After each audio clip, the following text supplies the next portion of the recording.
Dando continuidade aos tipos de violência doméstica, abordaremos agora a violência contra crianças e adolescentes.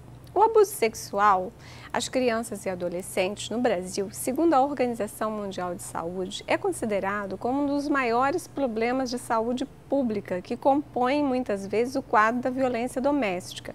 Uma violência camuflada, mais maléfica, pois os danos causados são físicos, psicológicos e morais. Estudos realizados em diferentes partes do mundo sugerem que 36% das meninas e 29% dos meninos sofrem abuso sexual. As estatísticas não são absolutas, pois os dados encontram-se pouco distantes da realidade. Isso pode ser explicado por diversas razões. Vamos ver agora as principais. O fenômeno ele é encoberto, pois o abuso sexual costuma ocorrer no âmbito da família, cujo abusador mantém algum grau de parentesco com a vítima, quando não é o próprio pai, padrasto ou até mesmo o avô, o que costuma calar os demais responsáveis, membros da família, por vergonha ou receio de expor ou até mesmo por medo de ocorrer a degradação da família. Entretanto, quando o abuso ocorre, a família se fecha. Parece que há um pacto de silêncio. Eles preferem manter sigilo para não expor a criança, se omitem em denunciar o fato e o que é pior, às vezes, por viverem sob a dependência econômica do agressor, temem o desamparo financeiro. E as crianças, elas são as maiores vítimas. Imaginem as repercussões na vida desses futuros adultos. Esses abusos deixarão marcas profundas que terão repercussão sobre a saúde mental. Faltam verbas, preparo de quem acolhe as denúncias e mais pesquisas. Portanto, em relação aos dados que se reproduzem a seguir, em nível de estatística, estima-se que representam uma parcela muito ínfima das ocorrências de abuso sexual contra as crianças, pelas razões anteriormente mencionadas, além de estarem limitados às pesquisas locais em um país vasto e com extensa diversidade socioeconômica cultural. Por isso, foi criado um projeto pelo Garotinho, que é a Delegacia Legal. Agora, se você prestar atenção em seu bairro, na sua cidade, existem profissionais como assistentes sociais e psicólogos que atuam como técnico do atendimento. Na recepção das delegacias, os usuários são recebidos por esses profissionais. Políticas preventivas e direitos humanos. Criado pela Secretaria Nacional de Direitos Humanos em 2008, o Disque 100, que recebeu cerca de 25 mil denúncias. No mesmo ano, o SaferNet Brasil, uma organização de combate à pornografia infantil na internet, recebeu 42.122 denúncias de abuso sexual. Mas o marco de tudo isso foi o Estatuto da Criança e do Adolescente, o ECA, em 1990. Então, você pode ler o restante dessa matéria no seu livro-texto. Agora nós vamos falar, dando continuidade à violência doméstica, a violência contra os idosos. O crescimento da população idosa no Brasil tem chamado a atenção de diversos setores sociais. Os dados do IBGE indicam que o Brasil está entre os 10 países do mundo com a população superior a 60 anos. E segundo o Economic and Social Affairs, a estimativa para 2020 é de que a população idosa do Brasil tem uma expectativa de vida de 71,2 anos para o homem e 74,7 anos para a mulher, chegando a representar quase 13% da população.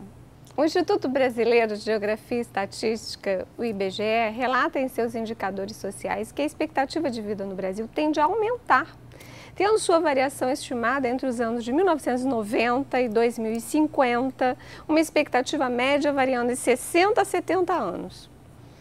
A mudança na composição populacional já começou a provocar consequências sociais, culturais e epidemiológicas hoje preocupantes e talvez alarmantes no futuro.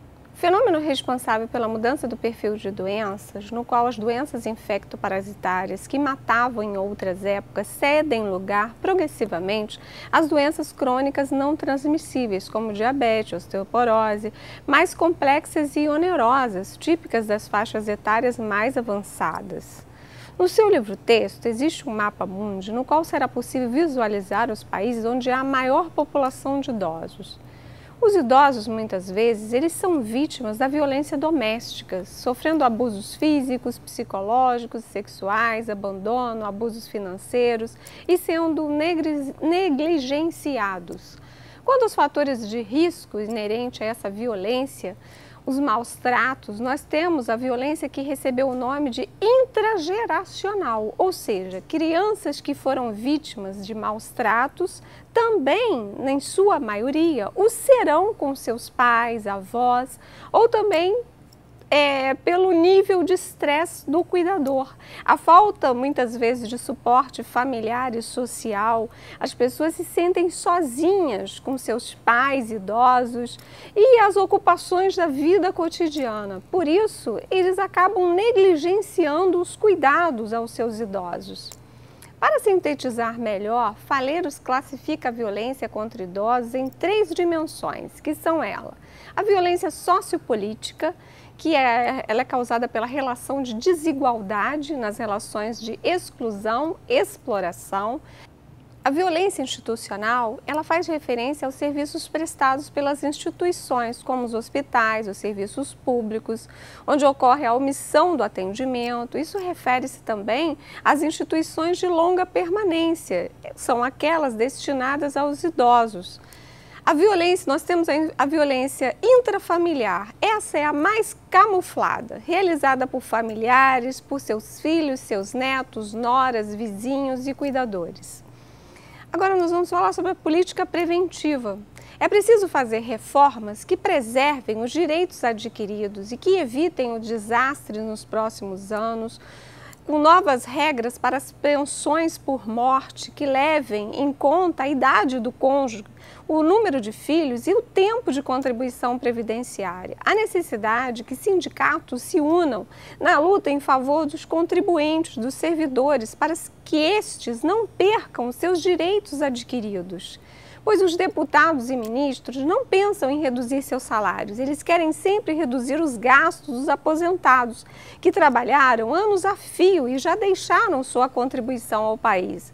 Os assistentes sociais devem estar atentos às propostas dos candidatos, para que, juntamente com a sociedade, organizem movimentos sociais que culminem em mobilização nacional para que os aposentados não percam seus direitos adquiridos.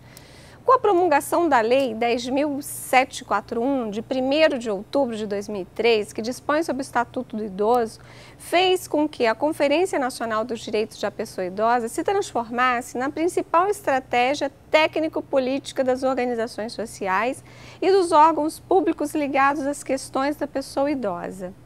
A questão começou a ganhar visibilidade no Brasil na década de 90, depois que a preocupação com a qualidade de vida dos idosos entrou na agenda da saúde pública. Em um estudo realizado pela Fundação Oswaldo Cruz, a Fiocruz, no período de 1990 e 2002, foram identificados 35 programas de promoção de saúde do idoso. Nos programas internacionais, a maioria da população idosa estudada encontrava-se dispondo de seguro de saúde, possuindo nível educacional e uma alta renda, uma renda acima da média.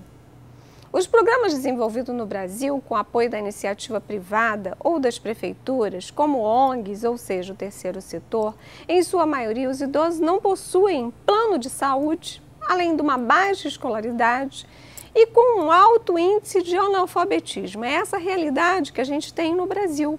Por isso a importância do trabalho do assistente social de conscientização de todas essas políticas preventivas de violência, pois seus efeitos podem ser devastadores. Finalizamos a unidade 2. Desejo que você acesse o nosso ambiente virtual de aprendizagem, que realize os exercícios, participe dos fóruns de atividades, das tarefas e estamos prontos, aptos a estar esclarecendo suas dúvidas.